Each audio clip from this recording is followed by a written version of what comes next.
그 보이지 않는 차별, 좀 보이지 않는 좀 불편부당함, 그런 부분들은 약간씩은 있죠. 제가 처음에 이민 왔을 때 그 아시안이나 또는 이제 흑인이나 이런 사람들이 많지 않았거든요. 이 지역 안에서 좀 외부이기 때문에, 그 시골이기 때문에 많지가 않았고, 그 처음 보는 사람들에 대한 신기함과 함께 그 사람들을 처음 대하기 때문에 그 다문화에 대한 이런 것들을 경험을 많이 하지 못했기 때문에 그런 것에서 오는 그 사람들의 불편함, 그리고 우리 그 이민 온 사람들이 또 느끼는 불편함들이 같이 좀 상존했던 것 같아요.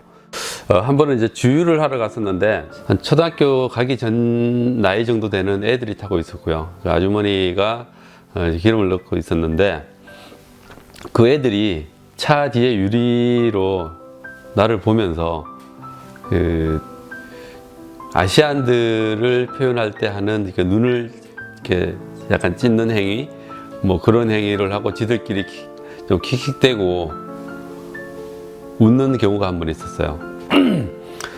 사실 이제 기분이 되게 안 좋았고, 그 자리에서. 그래서 이걸 그냥 넘어갈까 아니면 이야기를 할까 잠시 고민을 했다가 이런 것들은 이야기를 해주는 게 맞을 거라고 생각을 해서 그 앞에 그 아이들의 어머니한테 찾아갔었고, 그 어머니한테 상황을 이야기를 했습니다. 그래서 아이들이 이러한 행동을 했고, 그 행동으로 인해서 나는 기분이 나빴다. 그리고 이것은 분명히 인종차별적인 행위다. 그래서 이거에 대해서 저 아이들이 설령 모르고 했다 하더라도 잘못된 행동이기 때문에 나는 거기에 대해서 사과를 받아야 되겠다라고 했었고, 그 아주머니가 애들을 불러내서 그 상황에 대해서 다시 한번 설명을 하고, 그 아이들이 저한테 사과를 했죠. 그리고 주변에 다른 사람들도 좀 있었고, 그렇게 사과를 한 경우가 있었습니다. 처음에 이제 이민을 와서 그 사실 이제 학교 생활에 좀 적응을 하기 힘들어 합니다. 뭐 심지어는 우리 큰아들이 한겨울에 가방 싸고 눈 오는 날 가출을 시도하기도 했었고요. 애들은 결국 시간이 지나면은 해결이 될 문제인데, 그걸 뒤에서 민다고 해서 1년이 걸릴 게 6개월이 되지는 않는다라고 생각을 합니다. 그래서 애들이 학교 생활에 지치지 않게끔 잘 갔다 왔냐, 뭐하고 놀았냐, 뭐 그런 정도의 질문들을 해주면서 관심을 표현하는 정도만 해주는 게 제 경험상은 그게 가장 좋은 방법인 것 같고요.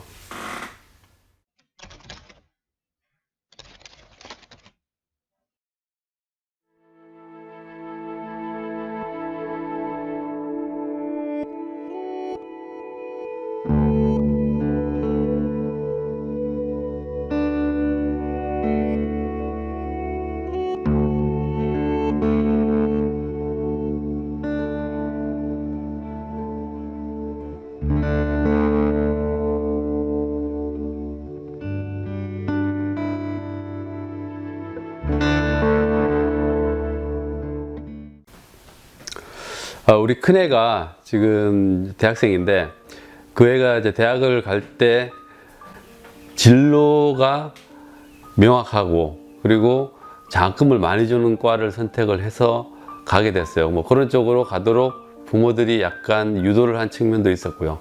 그 본인이 하고 싶었던 것보다는. 그런데 학교 생활을 한 1년 정도 하고 나서 결국은 본인이 하고 싶은 쪽으로 찾아가더라고요.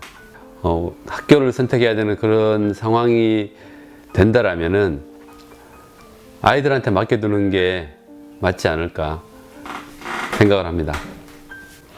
아마 누구나 비슷할 것 같은데, 처음에는 많이 노력을 하죠. 캐네디언들이랑 좀 더 친해지고, 뭐 같이 시간을 많이 보내고, 같이 술도 한잔하고, 그 가족들하고도 친해지는 이제 그런 거를 많이 했죠. 실제로 노력한 거에 비해서 결과가 그렇게 성공적인 것 같지는 않아요. 그 이유는 언어도 문제지만 그 살아온 환경, 문화적인 차이, 이런 것들이 너무나 크기 때문에 만나서 이야기할 수 있는 거리가 많지가 않습니다. 캐네디언들하고 같이 생활해야 되는 경우들도 많이 있고, 그리고 또 문화적인 공통점을 가지고 있는 한국 사람들하고 즐길 수 있는 부분들도 많기 때문에 양쪽 다 병행을 해야 될 거라고 생각을 하고요. 현실에서는 많은 시간을 한국 사람들하고 같이 보내는 경우들이 많습니다. 왜냐하면은 서로 많이 알고 문화적으로도 가깝고 말이 통하기 때문에. 제가 3시 반에 퇴근을 합니다. 그러면 집에 오면은 3시 반이 조금 넘는데, 그래서 보통 집에 오면은 저 같은 경우는 제 집이 있기 때문에 집에서 뭐 키우는 여러 가지 것들, 뭐 나물류도 있고 뭐 야채류도 있고 뭐 꽃도 있고요. 뭐 그런 것들을 관리하기도 하고 잔디를 깎기도 하고 겨울에 눈을 치워야 되기도 하고요.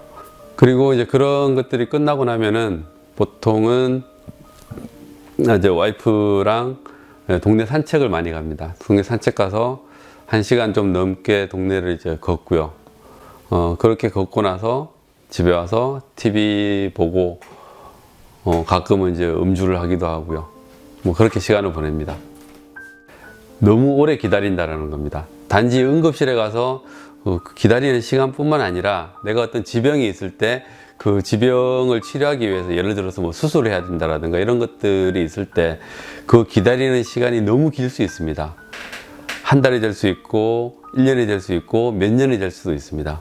그래서 그러한 부분들에 대한 불만들은 많이 있는 게 사실이고요. 함에도 불구하고 저 같은 경우는 제 개인적인 입장은 크게 불만은 없습니다. 제가 그렇게 아직 위급한 상황이 되지 않았기 때문에일 수도 있지만, 그 병원에 갔을 때 내가 위급한 상황이면은 기다리지 않고 바로 안쪽으로 들어갈 수 있습니다. 그쪽에서 순서를 정해주고요. 그 위급하면은 바로 치료를 받을 수 있도록 지원을 해주고 있습니다. 그래서 그런 부분은 크게 문제가 저 같은 경우는 되지 않았습니다. 다양한 음식인 것 같아요. 음식을 먹어보는 거.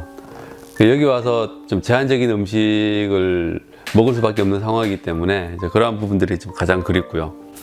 특히나 한국에 있는 다양한 야채들, 그리고 특히 수산물들, 이런 부분들은 상당히 아쉽고 그리운 부분입니다.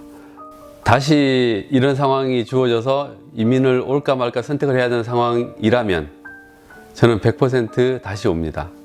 특히나 지금 이제 이미 한 10년 넘게 살아왔던 지금의 시점에서 다시 돌아간다면 더더욱이나 더 잘 준비해서 더 좋은 조건으로 더 좋은 상황에서 올 것 같아요. 그 이민이 흔히들 이야기합니다. 병이라고요. 한번 걸리면은 이민 오기 전까지는 해결이 안 되는 불치병이라고 다들 이야기를 합니다. 그래서 걸린 분들은 오셔야 돼요. 그런데 문제는 그렇게 오셔가지고 본인들이 이렇게 살아나갈 수 있는 준비를 하지 않으면은 그 병이 상처가 아주 많이 남는 병이 될 것 같아요. 그래서 혹여나 오신다라면은 그 이민병을 치료를 할 수 있게끔 여러 가지 재반 준비들을 해서 오시는 게 제일 중요하고, 첫 번째로 제일 중요한 거는 여기서 먹고 사는 문제를 해결할 수 있는 그 준비를 꼭 해 오십사 부탁을 드리겠습니다. 수고하셨습니다. 아유, 잘했어.